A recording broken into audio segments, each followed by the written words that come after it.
Bom dia a todos, como vocês estão? Todos bem? Eu não podia estar melhor, né? Afinal, com Danúbio Azul de fundo musical, isso aqui é uma maravilha, né? Não tem nada melhor. Então, bom dia, Fabiana, bom dia, Silvia Amália. Olha, Silvia Amália frequentando a nossa sala. Cacamota, Valcir, Sidney, Vilde do Rio de Janeiro, Paulo de Santa Catarina, Lucas, Marcos Freitas, Rodrigo e Azastic. Tudo bem? Maravilha. Hoje à noite nós temos Jorge Antônio Ouro no Vida Inteligente abordando o tema a solidão, né? Vamos ver como tratar, como falar sobre a solidão a outros níveis, né? Nível iniciático, sei lá qual é o tema que se fala. Bom, hoje o nosso programa vai ser um pouquinho mais extenso, acredito, do que o normal, né? Até além dos 35 minutos, porque o tema que se apresentou é muito interessante, né? Eros e Psique. Todo mundo já ouviu falar nisso, né? E hoje nós vamos explicar o que é isso. E para que serve isso na nossa sociedade, né? Eros que vem de erótico, vem de amor, né? De paixão. E a Psique que é a alma, né? Psique, vem do grego, psique, alma. Né? Bom dia, Rodrigo. Bom dia, Lucas. Quem chegou agora? Todos bem-vindos aqui. Bom dia, Simone. Legal, tá? Então, hoje nós vamos esclarecer sobre Eros e Psique. Deixa eu abaixar um pouquinho aqui, que daqui a pouco vão reclamar que a música está acima da minha voz, né? Eu acho que assim melhorou, né? Tá bom? Então, hoje nós vamos abordar de duas formas. Primeiro, nós vamos saber sobre essa lenda, né, de Eros e Psique, né? Que é uma das mais conhecidas dentro da mitologia da minha terra natal, da Grécia, né? Então nós vamos passar, para quem não recorda, nós vamos falar sobre o que significa esse casal Eros e Psique. E depois nós vamos ver isso, ou como se adequa na nossa vida moderna, né? Então vamos começar. Quem chegou agora? Tudo bem. Onde é que está aqui? Vamos começar por cima. Uma das lendas mais belas e conhecidas da mitologia grega é a de Eros e Psique. O conhecimento geral da lenda se dá pela figura bastante difundida do anjo Eros, ou então daquele cupido, né? Aquele anjinho bonitinho que tem uma flecha ali que costuma acertar o coração das pessoas, né? Eros era filho da deusa do amor, Afrodite, um imortal de beleza inigualável.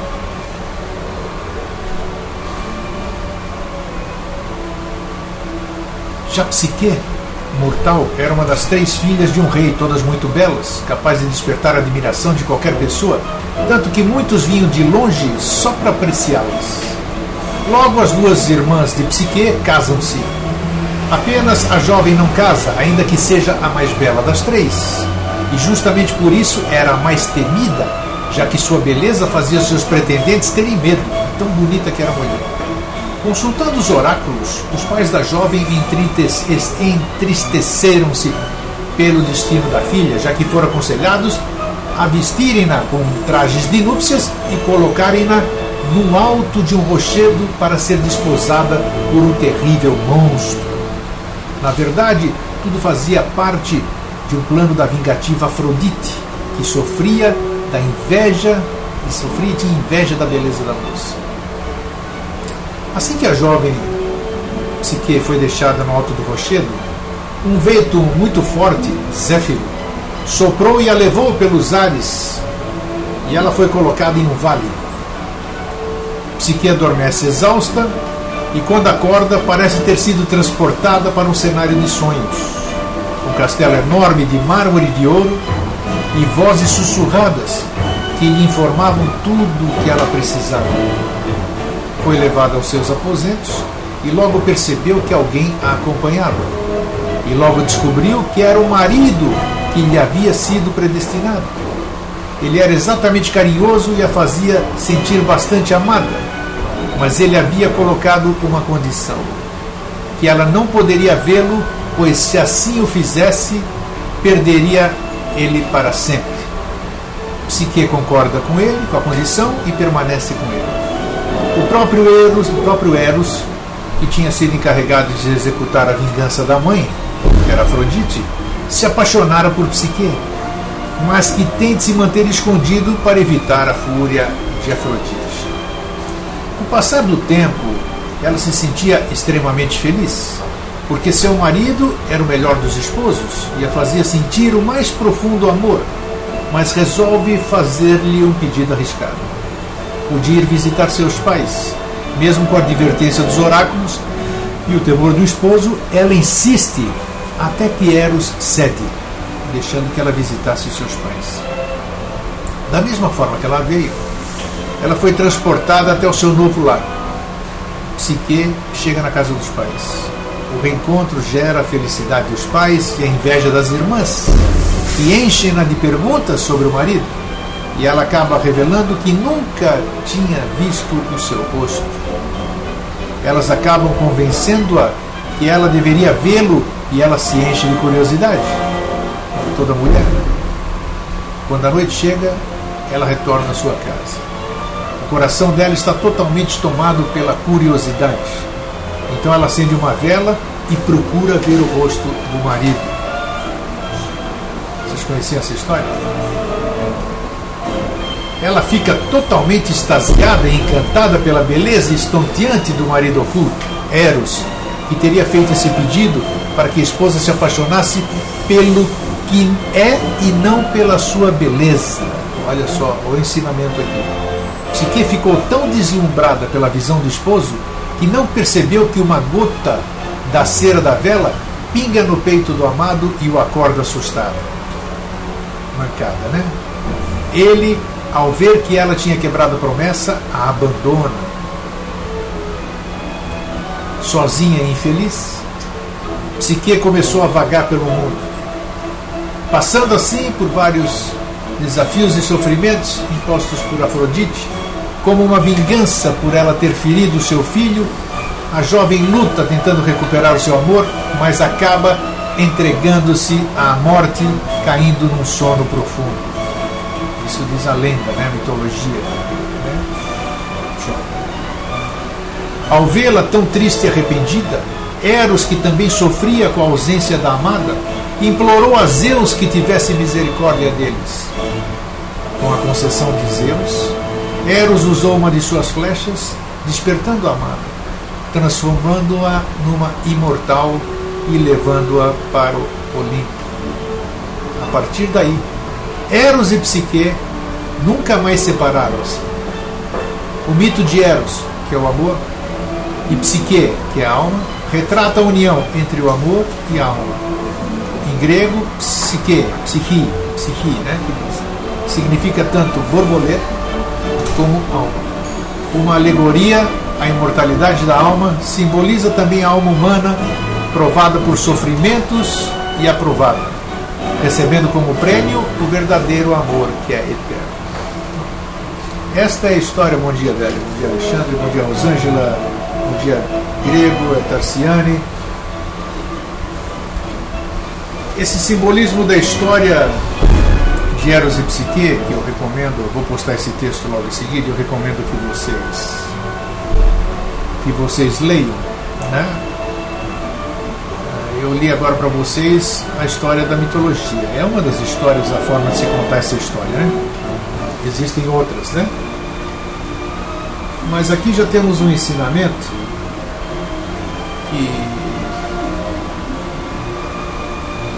que mostra que nós devemos buscar ou amar uma pessoa por aquilo que ela verdadeiramente é e não pela sua aparência física. E a história de Eros e Psique diz exatamente isso. Psique é a alma, Eros o amor, né?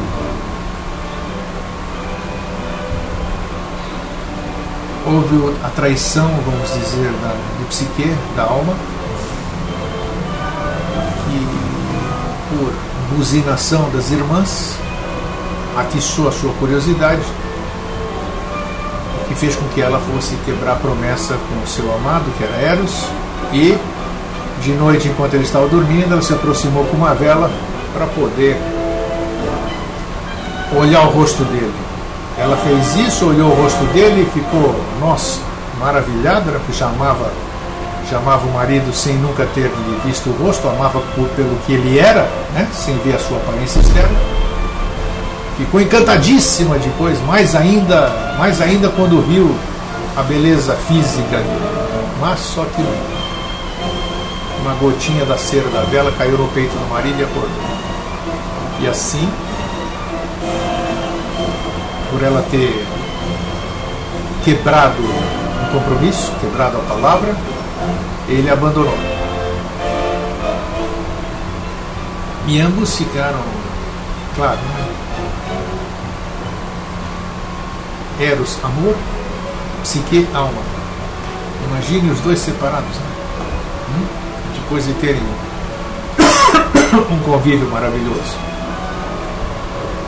Então a alma começou a vagar pelo mundo, a psique, passou por muitos sofrimentos em função dessa curiosidade, dessa quebra de um protocolo, de um acordo, de uma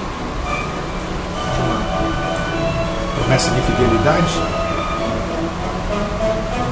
E até a alma se entrega e reconhece o seu erro e pede para morrer, vamos dizer assim. Como muita gente faz, né? E alguns até conseguem o seu intento. Só que o amor, que é acima de tudo, Eros, ao ver a sua amada, sua alma, né? Psique, jogada no mundo e triste e arrependida, isso que é bacana, isso que é lindo dentro do amor, né? Quem ama perdoa. Ele foi falar com Zeus, que era o deus dos deuses do Olimpo, né? E sob a argumentação de Eros, Zeus concedeu-lhe o direito de despertar sua amada, né? E assim foi, e a partir daí, como eu disse agora na história, Eros e Psique nunca mais se separaram. O mito de Eros, o amor e Psique retrata a união entre o amor e a alma. Uma alegoria à imortalidade da alma, simboliza também a alma humana provada por sofrimentos e aprovada, recebendo como prêmio o verdadeiro amor que é eterno. Eu, particularmente, acho, quem fala aqui sempre é o Eustáquio André Patunas, né, que nós estamos muito longe desse entendimento de Eros e Psique, né? Nós ainda somos as duas coisas separadas. Uma hora quem atua é a nossa psique, nossa alma, outra hora quem atua é o nosso amor. É muito difícil termos essa fusão e ambos trabalharem juntos, estarem juntos como deve ser, né? André, bom dia, tá? Ninguém leu nada aqui, tá bom. Beleza, tá tudo bem. Agora nós vamos ver por um outro aspecto aqui, trazendo isso para os dias de hoje. Essa coisa está pitando que nem louco aqui. Então tá, vamos lá.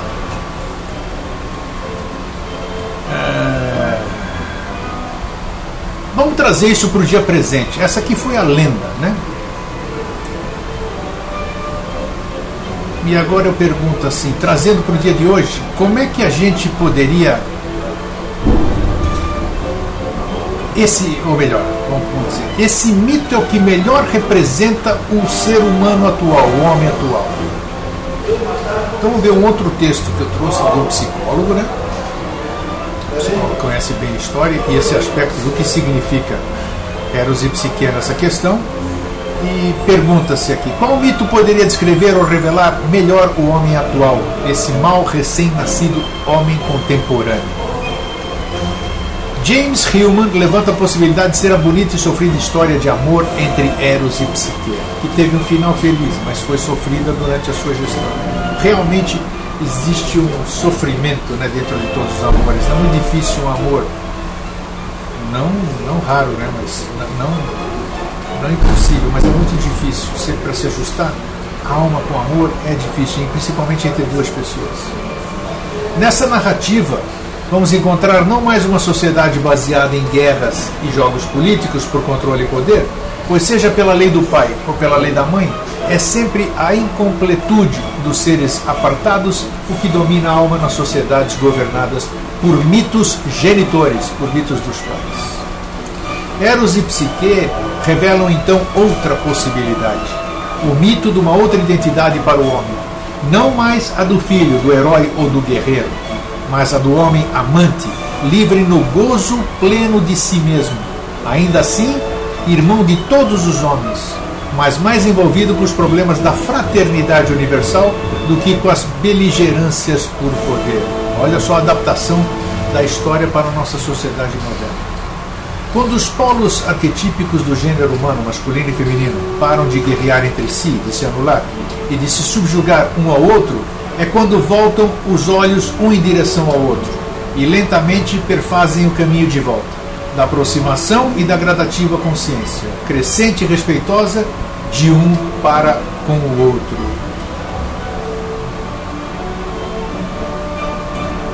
Quando Eros descobre Psique adormecida e ferido na própria flecha, se apaixona por ela, atraindo-a para o seu palácio no alto da montanha, desposando-a para logo em seguida abandonar, pois o caminho da aproximação entre os polos arquetípicos nunca é reto, e muito raramente será saudável o ser. Traça antes uma circumambulação, nossa, nunca ouvi falar essa palavra, que é uma espécie de dança circular cuidadosa e que pode ser representada por mandalas, como na figura do início que quis se representar. Circumambulação é originalmente, dentro da psicologia, o movimento circular descrito por Gustav Jung, do processo sinuoso e simultâneo de avanços e de recuos entre opostos arquetípicos em direção a uma integridade nuclear, e que pode ser entendido como sinônimo da construção do self. Parece complicado, mas depois você lendo com calma, você vai conseguir compreender. Voltando à fuga de Eros, conforme acontece na narrativa oficial original desta lenda, com ela tem início as tormentas da alma, que vai até o inferno para reaver o amor perdido. Nossa alma é assim mesmo, né? Perde o amor, se perde inteiro e aí vai correndo, buscando reconquistar esse amor. Afinal, quem pode amar a alma? Só o amor pode amar a alma. Importante isso aqui, vamos raciocinar. Quem pode amar a alma? Só o amor pode amar a alma. O amor é Eros, é espírito. Animus em Jung, é a porção Yang no taoísmo chinês. E desde os primeiros registros da história da nossa civilização está relacionado ao masculino, à vida, ao sol, à objetividade, ao discernimento do espírito mesmo. Eros é a própria pulsão de vida em Freud. O amor é sempre único, não divisível, como Deus e o Pai são um. E talvez por isso o feminino sempre procure no masculino a sua única e insubstituível face. O amor realmente nunca tem duas caras, mas avoluma-se diante da prodigalidade que lhe é característica. Texto importantíssimo esse, o tema de hoje e o texto das duas, a mitologia em si, agora a abordagem disso no homem contemporâneo, através de psicólogos, dá para a gente entender muita coisa. Isso aí é uma de extrema ajuda, isso que nós estamos trazendo hoje aqui. Por ascender ao alto e por efetivamente morar nos picos mais altos possíveis, o espírito vê longe, ele tem a clareza do olhar. Nossa civilização está repleta de lições para dar e receber amor, cultivar e multiplicar o amor. O amor a Deus, à natureza, à mãe, ao irmão, ao companheiro. O amor é o bem mais precioso e desejável desse mundo, e invariavelmente sinônimo de felicidade, beatitude, luz. Disciplinas espirituais para se chegar até Deus, que é amor, não faltam. E Eros mesmo anseia subir a montanha para reencontrar com o Pai. Naquele caso do Eros era Zeus, né? No primeiro capítulo do livro de Peer, de James Hillman, que é o psicólogo que nós estamos falando do texto agora. O amor é masculino, mas não pertence exclusivamente ao homem masculino. Pertence antes ao conjunto humano, dotados todos os humanos desse sopro divino. Eros masculino, Deus no amor, né? Mas, como diz aqui, não pertence exclusivamente ao homem masculino. Pertence antes ao conjunto humano. Psique é alma, ânima, yin. Não, yin não existe, é yin. Yin e yang, está errado aqui. É a face sempre fugidia e sombria do feminino, ligada desde sempre à terra, ao corpo, ao pecado e à matéria. A alma é a pulsão de morte em Freud. Misteriosa, a alma é a força descendente tradicionalmente negativa em nossa cultura, como nos delineia com muitas fartas imagens James Hillman, no seu famoso texto Picos e Vales, talvez o mais conhecido dentre todos os seus escritos. Seria interessante pesquisarmos isso depois, né? Com a referência desse texto. A alma, então, é dado habitar os vales mais profundos, as florestas mais densas, úmidas e tropicais. A alma é dado se esconder nos pântanos mais remotos e nas cavernas mais recônditas e escuras da terra. Tanto se esconde a alma que nem ela sabe dela mesma, pouco conhece dos seus próprios encantos. As únicas belezas que a alma enxerga, por estar sempre metida em buracos, não distam mais do que 2 palmos de distância. É nas coisas pequeninas e miúdas, nas visões interiores e obscuras, que está o que a alma dá valor. Por ser tão fugidia e misteriosa, a alma pode assumir qualquer face, e o homem fica confuso e nunca sabe bem qual delas deve eleger, qual será a mais bela, a mais fascinante ou a mais terrível. Considerando que a alma é nossa personalidade, você já faz a comparação aqui, né? A alma é a característica do feminino no humano, não exclusivamente de uma mulher feminina. Lembra lá em cima do homem masculino? Se as descrições dadas não preenchem plenamente o mito dos gêneros, não nos apeguemos totalmente a essas descrições. São, no fundo, apenas um breve relato de como a nossa civilização separou, identificou e continua ainda separando e diferenciando os extremos arquetípicos do masculino e feminino, aqui representados nas figuras de Eros e Psique. Também não nos apeguemos a uma só relação entre os deuses. Sejamos flexíveis e francos também nesse aspecto, pois contar a história dos mitos sob a perspectiva de uma ou outra relação representa, quem sabe, a escolha de como cada um conduz sua história. Mas manter aberta a possibilidade para outras narrativas abre espaço para novas possibilidades de relações entre os mitos, alargando assim as fronteiras que podem mudar destinos. Olha a importância disso. O André diz o seguinte: eu vejo esse mito hoje em dia por um outro aspecto. Podemos dizer a união entre o homem terreno e o divino. Quem sabe? O amor é o divino e o homem terreno, a alma, né? A personalidade, o ego. A Adélia diz que concorda, homem, alma e espírito divino, e a necessidade por nossa evolução fundir os dois em amor puro. A Adélia diz que hoje lê um post: o conflito não é entre o bem e o mal, mas entre o conhecimento e a ignorância. Só pelo conhecimento poderemos unir e evoluir. Mas aí que está, aí nós vamos mais além. Conhecimento não é sabedoria, e assim vai. Né? Então, por isso que é importante que a gente conheça o significado de cada palavra. Né? Já falamos aqui diversas vezes. Nós temos verdadeiros tesouros aqui, tesouros. Que nem disse alguém, compartilhou comigo, eu já disse aqui, vou repetir, porque eu achei fantástico. Talvez a frase do ano. Essa pessoa me disse: essa noite eu sonhei que eu descobri um tesouro que já era meu. Compartilho com vocês. Às vezes a gente tem tesouro e a gente não sabe que está aí, né? A gente descobre que já era nosso. Pô, mas estava aqui, eu não via.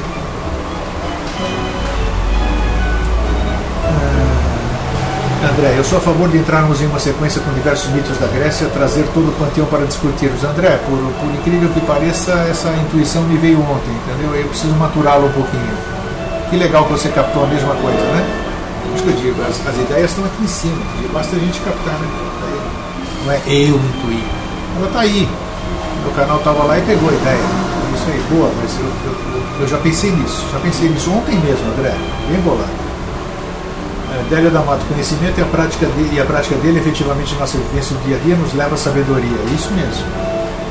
Então vamos dar sequência para finalizar o texto aqui, que é: no final todos os mitos contam uma única história, que é a história do homem sob a face da terra. E falando em termos absolutamente psicológicos, conforme a proposta desse texto, o que se busca para todos os homens, independente da orientação sexual que tenham no mundo, o caminho da interioridade, da inteireza e da individualização. Não se trata, portanto, da busca de uma mulher por um homem real que contém o seu espírito faltante, o seu ânimos, ou de um homem em busca de uma mulher de carne e osso que encarne sua alma, a sua ânima. Muito menos se trata de uma incitação ou apologia à homossexualidade ou qualquer outra disposição erótica que porventura alguém tenha ou possa vir a ter. Fique esse alerta que considero fundamental para evitar leituras equivocadas no mito dos amantes. Muito embora projeções sejam um mecanismo natural, e o primeiro e mais comum acontecimento psíquico ao entrarmos em contato com o desconhecido, com outro, a questão Eros e Psique, do ponto de vista da psicologia arquetípica ou imaginal, que é o ponto de vista adotado nesse texto. Trata-se então mais da busca interior do indivíduo à procura do seu espírito e da sua alma. Trata-se fundamentalmente da busca de um indivíduo por inteirar-se de si mesmo. E para concluir com essa questão espinhosa, uma última nota importante de esclarecimento. As últimas aspas foram empregadas para enfatizar que nós aqui estamos falando em arquétipos o tempo todo. Portanto, falando em forças que estão além do nosso particular controle e pertencem antes ao inconsciente coletivo postulado na psicologia analítica e não ao inconsciente pessoal postulado da psicanálise. Olha aqui, muito para a cabeça, né? Para James Hillman, o psicólogo junguiano, fundador da psicologia imaginal, viver o mito Ethos e Psique na contemporaneidade tem por função primordial resgatar o feminino da condição de inferioridade a qual a sociedade patriarcal abandonou o gênero ao longo de séculos de tirania masculina implacável nos aspectos psicológicos, econômicos e políticos. Eu acho que isso está sendo conquistado. Contar a história de Eros e Psique é então viver a história de uma conjunção bem-sucedida no próprio indivíduo, já que para gerar um único ser equilibrado são necessários dois inteiros que tenham o mesmo valor um para o outro. Mas enquanto o feminino não for redimido, isso é não propriamente a mulher na sociedade, e sim o feminino dentro de todos os homens. Repetindo na espécie humana, independente da orientação sexual que cada um possa ter, o produto será um monstro gerado por uma conjunção realizada entre seres desiguais. Nossa. Deixa eu finalizar aqui. Ainda para Hillman, que é o psicólogo, né? James Hillman, o mito do homem moderno não deve esgotar-se em Eros e Psique, mas a partir dele desdobrar-se em outro indivíduo oportuno. Indivíduo, é isso? Desdobrar-se em outro indivíduo. O indivíduo. Oportuno lembrar que a primeira filha que o casal mítico de amantes tiveram recebeu o nome de Volúpia. Eros e Psique tiveram um filho que deram o nome de Volúpia. Por essa razão ou não, o mito a ser resgatado após a união da alma com o espírito, olha que importante isso, do masculino e do feminino, é Dionísio, chamado o inconjunto, o fronteiriço, o bissexual. Tem que ler isso aqui direitinho, porque aqui tem umas coisas profundas e dá para entender. Esse é o texto que a gente tinha que compartilhar. Bom dia, Délia. É um prazer ter você aqui conosco. A gente compreende isso que tem que sair, então vai. Então, esse texto que eu vou compartilhar com vocês aqui agora é muito interessante para a gente entender o mito de Eros e Psique, por que ele é tão utilizado pelos psicólogos e por todas as psicologias, psicoterapias, porque ele envolve Eros, que é o amor, envolve alma, que é a psique, envolve o fruto disso, as consequências e todos aqueles fatores que foram colocados aqui, da fidelidade, está tudo, vamos dizer, como é que eu posso me expressar aqui? Está tudo dentro de simbolismos que estão contidos aqui e que, se a gente ler cada um no seu espaço, cada um no seu tempo, cada um na sua condição de entendimento, nós vamos entender o que é a questão de Eros e Cupido. Bom, atendendo ao André aqui, nós vamos pensar a respeito. Tem outras lendas da mitologia, vamos dizer, que são importantíssimas e realmente são muito utilizadas pelos terapeutas de hoje, porque elas contêm muito conhecimento, né? E é isso que a gente vai pretender trazer para vocês. Bem, então eu vou compartilhar já esse texto. Por hoje a gente fica por aqui. Não teve muita participação nesse aspecto, vamos dizer, por isso a gente encerra. Eu pensei que ia ter mais debate, mas não tem. Então a gente encerra por aqui, esperando por vocês hoje à noite, às 8 horas da noite, para a gente falar junto com o Jorge Antônio Ouro sobre solidão. Solidão. Eu estou muito curioso para saber sobre esse aspecto da solidão, porque a gente vive cheio de gente do nosso lado, a gente vive sempre acompanhado, mas a gente sente uma solidão danada, e quem sabe o meu irmão Jorge Antônio Ouro pode dizer o que essa solidão representa. É isso mesmo, André, você tem toda a razão. A escola de iniciação também. Eu vou olhar isso com carinho, viu, André? Gostei muito e é um bom tema para a gente debater, bons temas para nós debatermos, tá ok? Gente, então muito obrigado por essa companhia. Deixo para vocês o meu fraterno abraço, um feliz sempre e até logo mais à noite com Vida Inteligente, tá? Tchau.